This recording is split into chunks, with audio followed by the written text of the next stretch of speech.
ubutumwa bwa Minister Janet bushamirwe Mary Francis atuma mu ruterane rw'ebyaka magezo rwese rwe UG Design Summit orwigurwa mu butongora Kyambogo University rikirwamo abegikurwa mu mashomero ga secondary agatargamwe nagamo muri Kampala. We are educating children not just to pass exams but to build a better Uganda.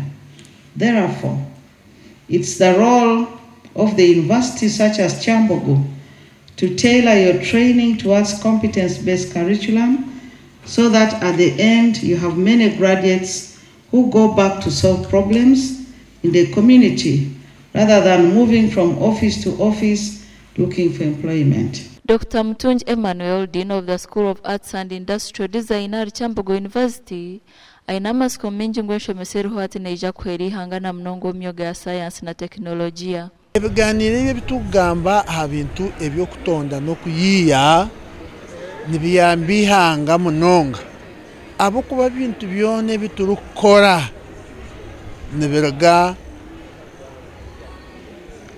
omukuyiya ningo mukutonda yezaho kukora ebitukora ntutonde bitukora ntwenda kuronda ebintu byakubasa kuyamba itwa abanya-Uganda ningitwa biragushu hawe bizubitwe bitwine.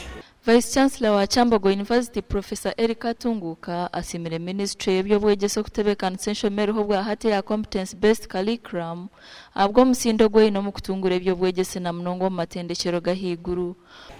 Hariya twarga kuri abana barukora robots abana bo mu primary nibakora robots so nibyo tugamba ngo curriculum ziteze kushomesa abana hati universities nibaza kutandikana bo competence based education tubase kushomesa abana skills. Omushomogo nugo bwa nyuma y'imyaka 2 Kyambogo University kandi abari kushome byaka mageze niho barikorekero buhangu bwabo.